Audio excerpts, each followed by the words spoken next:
Había que seguir adelante, tomar de nuevo la ligera pendiente hasta los barrancos, con los jadeos del perro acompasando los suyos, sorteando la maleza con la punta de los cañones, animándose con palabras sueltas y silbidos. ¿Silbidos? ¿Pero había silbado él? ¿Quién si no? Salvo que el perro hubiera aprendido estabilidad. Incapaz de comprender qué era, algo voló de repente sobre la cabeza de Sarco, que se agachó instintivamente y, casi a ras del suelo, pudo levantarla otra vez. Entonces vio a una oropéndola, elevando su vuelo bicolor y desplegando su cola amarilla, como chispa que acabara de encender el día. Volaba arriba y abajo para despistar al intruso, y con otro silbido se despidió hacia la lejanía del pueblo. Sarco se llenó de aquella belleza rutilante y deseó con todas sus fuerzas que muchos momentos como aquel le deparase el día. Antes de salir del páramo y adentrarse en la vaguada, pensó Sarco que le convendría otear los contornos desde algún otro punto elevado. Se dirigió a un cabezo que emergía hacia poniente, tomando por un camino de excursionistas apenas dibujado entre la jara. Una vez arriba, el muchacho se sentó en una roca y soltó la impedimenta. También el perro se sentó a su lado, la boca muy abierta y la lengua convulsa entre ásperos jadeos. A lo lejos aún podía divisarse el pueblo, si bien parcialmente tapado por una montaña. La claridad ya había vencido al canto de los gallos y la campana de la iglesia pleiteaba con las esquilas. Las brisas del amanecer le traía el perfume de las maderas de chopo recién cortadas, primer indicio de las labores del hombre. Sarco tenía que aspirarlo todo ávidamente para ir restableciendo el ritmo de su respiración.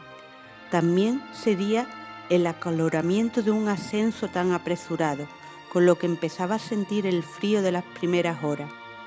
Remitían así las bocanadas de vaho, y de sus ojos se desprendían lágrimas involuntarias, o quizás no del todo involuntarias.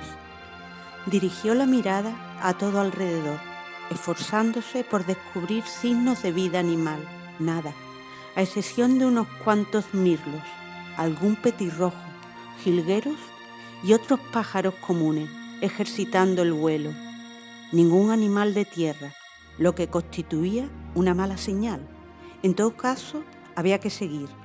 Reemprendieron la marcha, tornando a la dirección de la vaguada. Jero volvía a adelantarse con paso acelerado, aunque inseguro el olfato. Aún tendría que convencerse de lo que estaba buscando.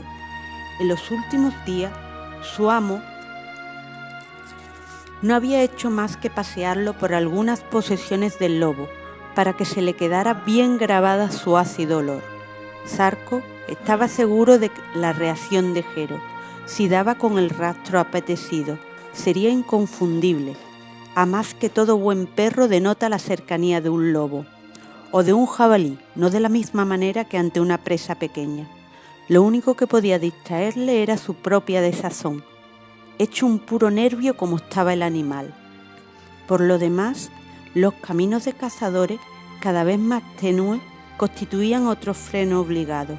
De todos modos, un pequeño incidente les obligó a detenerse otra vez. «¡Jero!», gritó el muchacho. El perro dio la vuelta y acudió a su lado. Sarco se había sentado en el suelo a desprenderse un tojo que acababa de clavársele en una bota, traspasando hasta la piel. De lo que sí estaba seguro era de que obtendría un mal resultado de seguir espesándose el matorral con retamas, cardos y otras plantas de las que sin duda existen para poner estorbos a los anhelos de un cazador. Así al menos le parecía a Sarco, mientras trataba de quitarse los pinchos del tojo sin herirse en los dedos también. Es una flor que no puede cogerse, se defiende como un erizo. De pronto le venían a la mente aquellas palabras del extranjero, un día en que le dio definir flores silvestres, asignatura en la que Sarco había adelantado menos que en lo tocante a animales. Aquel pensamiento le hizo caer en la cuenta de la época en cierne, los albores de marzo, cuando el monte empieza a vestirse de amarillo, como también decía el míster. Además de los tojos, estaban las mimosas y las retamas, las serrajas, la hierba de Santiago y tantas otras como no podía recordar. Miró a su alrededor y comprendió al instante que la tierra se preparaba con un viento gigantesco a la explosión multicolor que tanto gustaba a don Víctor. Seguramente a Marta le gustaría también. Allí aparecían las campanillas blancas o la flor del saúco, cristal de nieve, y las bolitas rojas del acebo. Poca cosa todavía.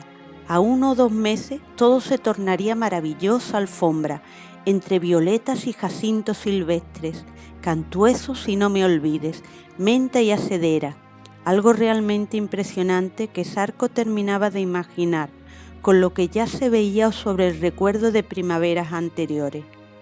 Lo remoto del paraje y el hecho de ser un altiplano le convencía de que el estallido del Liri había de ser allí muy superior al de ninguna otra parte, un lugar parecido al paraíso. Fue la última frase que recordó de don Víctor, cuando un ligero rebullir entre la maleza vino a sacarle de aquel momento éxtasis. Zarco empuñó el arma y se incorporó casi de un salto. Jero se aprestó también con un ladrido y amagó internarse en los matorrales. A pocos metros se cruzó con lo que era una víbora gris, que se escurrió y desapareció como una exhalación dejando una huella zigzagueante en el polvo. Zarco tuvo que contener al perdiguero. ¡Quieto! ¡Quieto aquí! Al poco se sintió otro jarabasqueo en unos lentiscos. Esta vez parecía algo de bulto, una liebre, un zorro tal vez. Jero salió en su persecución, pero lo que fuese alcanzó enseguida unos matorrales, en los que el perdiguero no pudo meterse. Ladraba con desesperación. Eso era todo. Zarco había llegado a cargar el arma, pero visto que aquello tampoco le interesaba, desmartilló y llamó a Jero con mucha autoridad. Solo así fue obedecido, por el que, muy a pesar suyo, veía frustrada otra ocasión. Un poco más adelante se levantaron hasta 4 perdices. Aquello puso al perdiguero en el estado de mayor euforia, saltando y ladrando contra el aire que batían. Relámpagos de rabia contenida. ¡Quieto! ¡Ven aquí! Y volvió a gritar, y el animal obedeció de nuevo, pero no sin lanzar algunos gemidos y mirándole ya como definitivo reproche. «Tranquilo, hombre, otro día será». Media legua y empezó a oírse el murmullo de las corrientes de agua. No es que hubiera llovido mucho aquel invierno, pero sí lo bastante como para que resumaran los montes hasta nutrir el reverbero de plata de la ribera, donde el agua se volvía cantarina. Sí, desde luego era la risa de Marta como aquella melodía de aguas sutiles.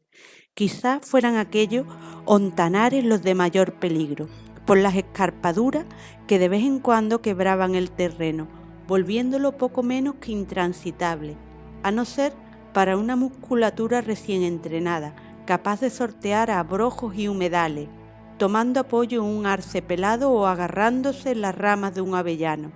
Eran los parajes por donde jabalíes y algún lince y desde luego los lobos que hubieran bajaban a beber y a sorprender bebiendo a otros animales indefensos.